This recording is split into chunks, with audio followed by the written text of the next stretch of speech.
Hey, welcome back. This is our video for December. This is simple and affordable cooking with Brian and Joe. Obviously, Joe's not here. So we're into December. We're into the holidays. People are going out. It's getting dark sooner. It's getting cold. Tonight's menu is basically, let's make some nice, warm, and fuzzy greetings for when people come over to visit. These are some small recipes. They scale up very easily, and they're simple to throw together. So let's go ahead and get started. We're going to start with a leftover from Thanksgiving. So this is our pumpkin pie pudding. We're going to follow that with the cinnamon apple bake. Then we're going to go into our drinks. Our drinks are going to be a spiced apple cider and rich hot chocolate. So, let's get started, shall we? So here we are. We have our ingredients. We have pumpkin. We have some cashews that I've soaked in boiling water. We've got coconut. We've got the maple, the cinnamon, the vanilla, and a little bit of salt. So, you want to soak your raw cashews for about 10 to 15 minutes in boiling water. Because that will soften them up. You definitely want to have a powerful blender for this. If your blender doesn't have the power to cut through the nuts, the cashews, you might get a little bit of graininess. So you definitely want to have a full power or a high power blender. So we've added the coconut, or sorry, we're adding the coconut. We've added the pumpkin. This is basically a double batch. The 1 can of pumpkin is for 2 cups, so I'm doing just a double batch. These plunger cups are really nice when you have thick liquids like maple syrup that I'm using. I know a lot of people watching this are vegan, so they don't use honey, but if you were doing something like that, this would work. Maybe some agave. But if you need to pack them down, you can dial them in, and you just go to the top and then use the plunger to push out. So we've added our vanilla. We'll add some cinnamon. And then just a little bit of salt.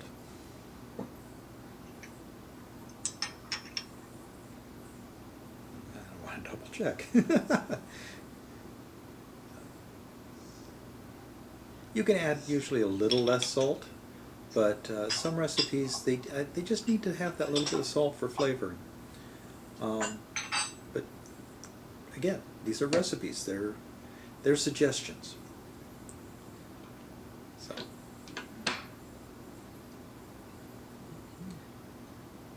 start off low. Go ahead and start up. And as you can see on the timer there, it looks like I've run for a little over a minute.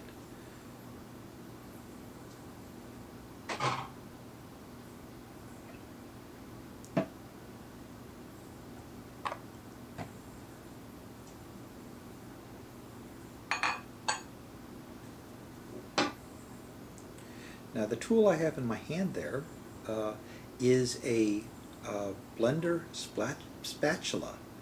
It's designed to get up and under the blades and be able to scrape things out.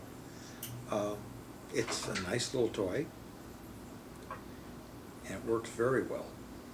So if you're doing things like peanut butter and stuff like that, that works really good. So we're going to put this in the refrigerator for at least 4 hours, preferably overnight, which is what I'm going to do. So 8 hours later, we're going to add some pecan to the bottom of these containers, or to these serving bottles. You can get pecan pieces already chopped and everything. They're usually cheaper. But I like to toast them up. This gives them a little bit more rich flavor, helps warm them up. So anywhere between 5–10 minutes on low. You don't have to be real high. And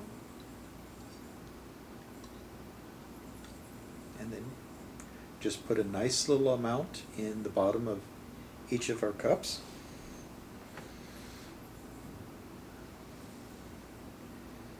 Now I'm doing 2 different sizes of cups here.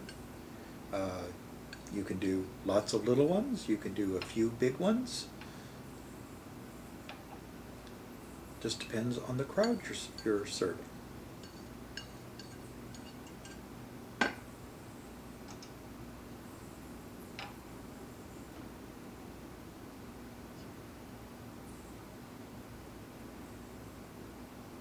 Now the one problem with doing some of this is you run the risk of hitting the edge, and then you have to try to clean them. But I came up with the idea of using a canning funnel. It'll keep the edge nice and clean. You just drop everything into the center.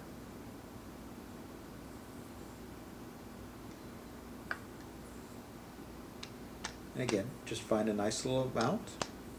I tapped it down a little bit so that got rid of some air pockets.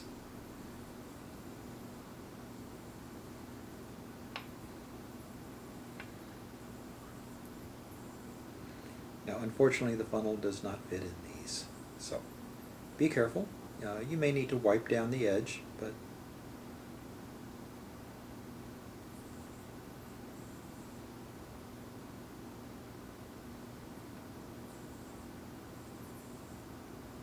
and find what looks like a good amount.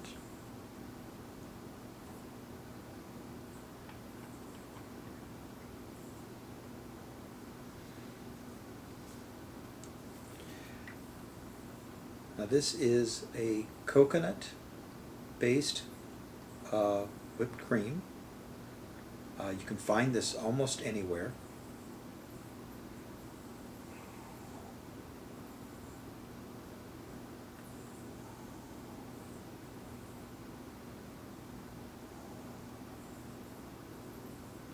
If you're going to do these in advance, you can do the pecan and you can do the pumpkin pudding into the jars. I would wait adding the whipped cream because it tends to liquefy a little bit sitting out.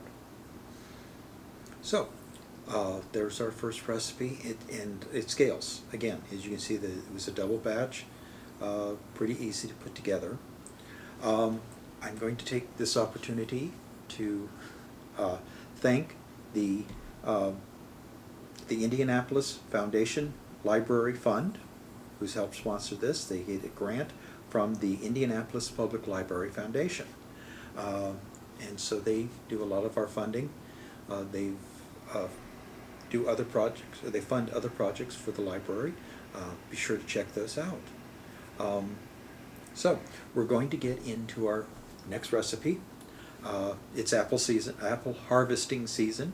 So a lot of people have gone out and harvested apples. This is a good way to use them up. This is our cinnamon apple bake. And there's a few toys in that I will show you as we go along. So here we are. We have our apples. We've got some lemon juice, some coconut sugar, or you can use regular sugar. I actually used brown sugar in this as a replacement.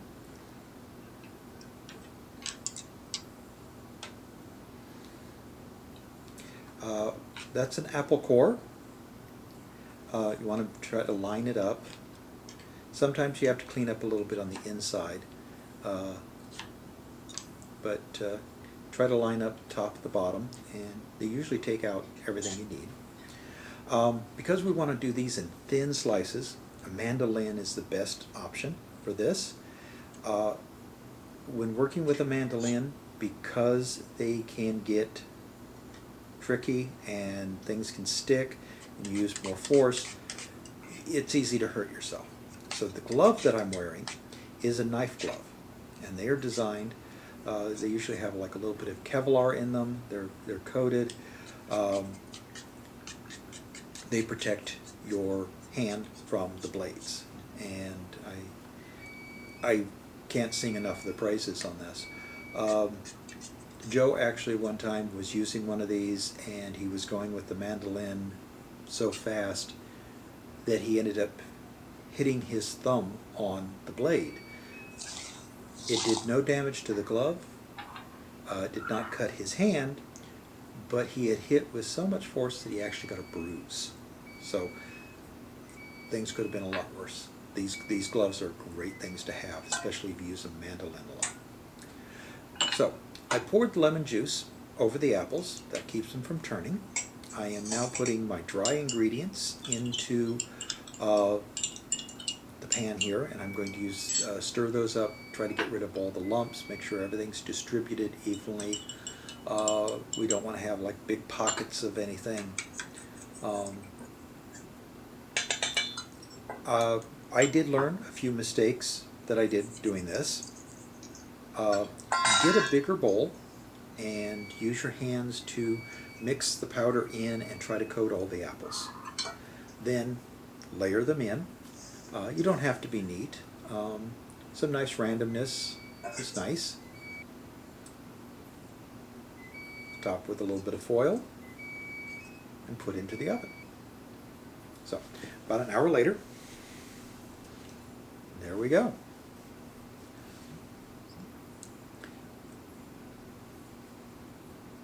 Now, as you can see, I've got my coconut whipped cream right there.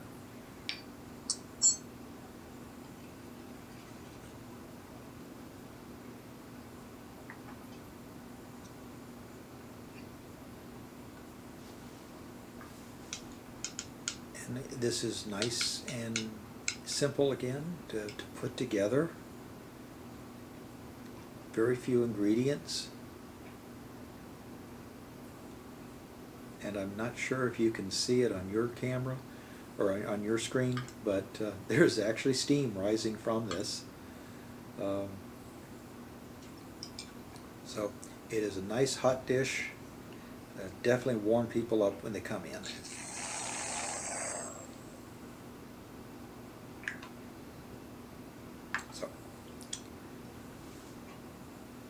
So there we go. These dishes, and like I said, I've used these mainly as suggestions. You can make alterations to this. You could add a little bit of clove to this if you wanted. You can make this however you'd like. So I think we need to get into our next one. The next recipe is going to be a spiced apple cider. It's spiced more with lemons and oranges, but we'll actually see. So I'm using store-bought apple cider. We have that brown sugar. We have some lemon, orange, some nutmeg, some cloves, and some cinnamon sticks. Again, simple ingredients, easy to come by.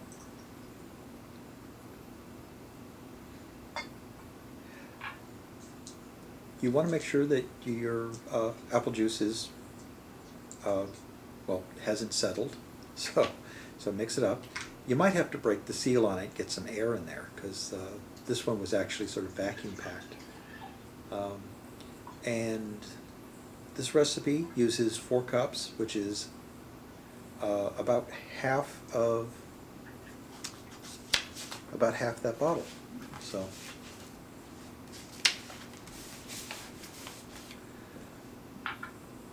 We've added the brown sugar, some clove, some cinnamon, nutmeg. I'm using a rasp here. So these are whole nutmegs. These are nice. The rasps are really nice, durable items. You do want to tap it on the edge when you're done.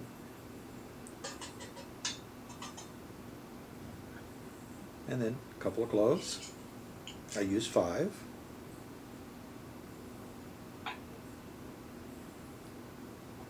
Now if you want to, you can definitely make this way in advance, well, a couple of hours or a couple of days in advance, and then put into a slow cooker to keep warm. I would suggest, though, either using powdered clove or not using the cloves at all if you're going to let your guests serve themselves. And you'll see that I actually do use a strainer later on. So, got my mandolin again. I'm not going to use the knife glove this time.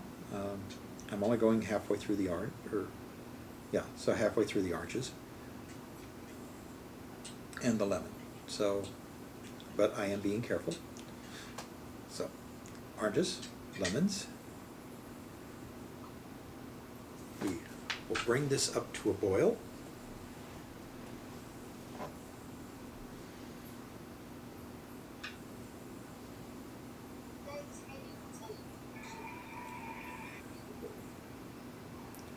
So it gets nice and hot. And then you want to let it rest for about 5 to 10 minutes. This will help get all the flavors together. So, there we go.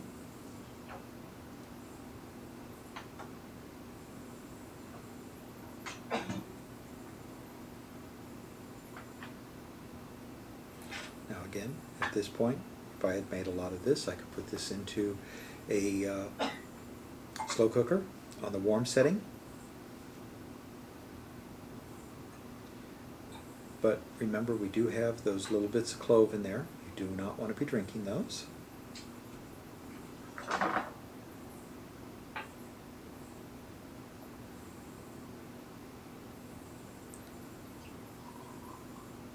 The cinnamon sticks that are in there should be large enough. They shouldn't be a problem, but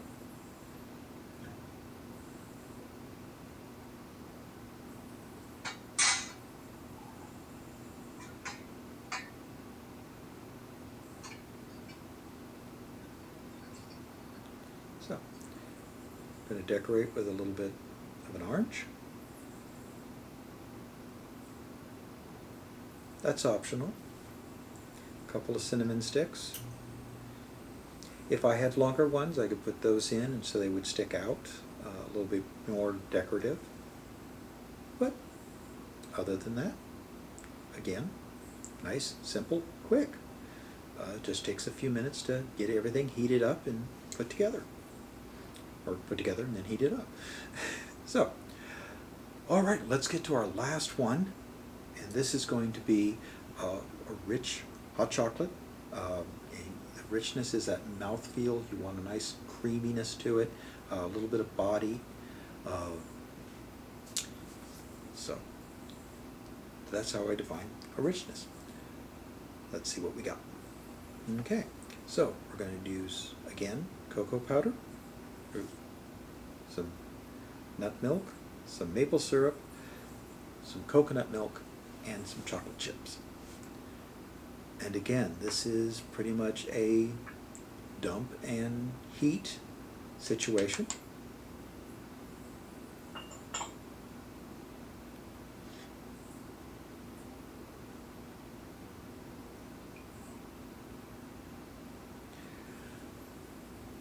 Depending on your sweet tooth, I'm using 2 tablespoons of maple syrup. If you'd like it sweeter, you can add more. I would suggest making this up this way first, tasting it, and if you do want it sweeter, you can go ahead and add the maple syrup, stir that around while it's still heating, and you'll be fine.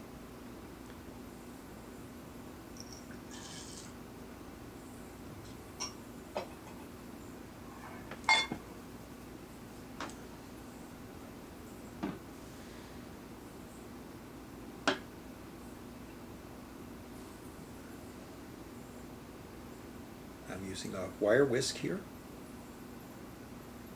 I like these because they can get into the corners compared to the bulb whisks. Oh, and if you have something and it's getting ready to boil over, the quickest way to solve that is pull the pan off the stove rather than try to adjust the temperature first. But pull the pan off, adjust the temperature, and then put it back. Now, we brought it up to a boil. I want it to simmer for about 5 minutes. I want to make sure that the chocolate is all melted, that the cocoa has been dissolved throughout that. So we let it simmer for about 5 minutes.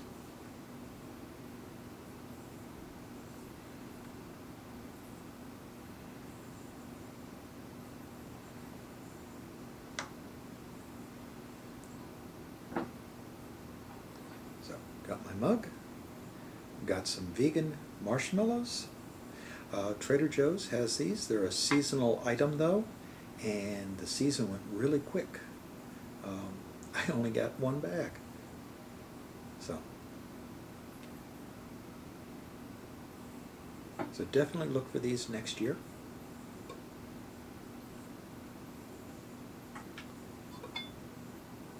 Now we have a nice hot cup of chocolate. Okay, so I hope you've enjoyed these. I hope you give them a try. Let us know what you'd like to see. But this is our last video for this year. Hope to see you next year. And again, happy holidays to all of you, and a happy new year, and we'll see you next year. Take care.